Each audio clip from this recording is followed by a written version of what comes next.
ಖ್ಯಾತ ಬಾಲಿವುಡ್ ನಟಿ ಶಿಲ್ಪಾ ಶೆಟ್ಟಿ ಒಂದಲ್ಲ ಎರಡೆರಡು ಬಾರಿ ಟ್ರೋಲ್ಗಳಿಗೆ ಗುರಿಯಾಗುತ್ತಿದ್ದಾರೆ.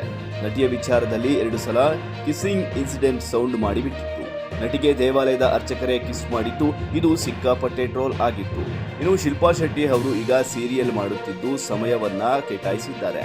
ನಟಿ ಸಖಿ ಗೋಪಾಲ ದೇವಾಲಯಕ್ಕೆ ಹೋಗಿದ್ರು. ಇನ್ನು ನಟಿ ತನ್ನ ಸೀರಿಯಲ್ ಮಹಾಯಾತ್ರಾ ಚಿತ್ರೀಕರಣಕ್ಕಾಗಿ ಆ ದೇವಸ್ಥಾನಕ್ಕೆ ಹೋಗಿದ್ರು. ಇನ್ನು ಖ್ಯಾತ ನಟಿಯನ್ನ ಅಷ್ಟು ಹತ್ತಿರದಿಂದ ನೋಡಿದ ಅರ್ಚಕರು ನಟಿಯ ಕೆನ್ನೆಗೆ ಕಿಸ್ ಮಾಡಿದ್ರು.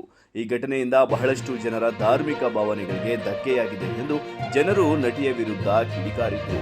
ತುಂಬಾ ಸಾಮಾನ್ಯ ಭೇಟಿಯಲ್ಲಿ ಅನಿರೀಕ್ಷಿತವಾಗಿ ಈ ಘಟನೆ ನಡೀತಾದ್ರೂ ಇದರಿಂದ ಶಿಲ್ಪಾ ಶೆಟ್ಟಿ ತೀವ್ರ ಟೀಕೆ ಹಾಗೂ ಟ್ರೋಲ್ ಎದುರಿಸಬೇಕಾಗಿ ಬಂತು. ಇನ್ನು ಮಂಗಳೂರಿನ ಪ್ರಸಿದ್ಧ ದೇವಸ್ಥಾನಗಳಿಗೆ ಬಂದು ಸೇವೆ ಸಲ್ಲಿಸುತ್ತಲೇ ಇರುತ್ತಾರೆ ಶಿಲ್ಪಾ ಶೆಟ್ಟಿ. ಅವರು ದೇವಸ್ಥಾನಗಳಿಗೆ ಬಂದಾಗ ಅವರ ಫೋಟೋ ಹಾಗೂ ವಿಡಿಯೋಗಳು ಸೋಷಿಯಲ್ ಮೀಡಿಯಾದಲ್ಲಿ ತಕ್ಷಣ ವೈರಲ್ ಆಗುತ್ತವೆ.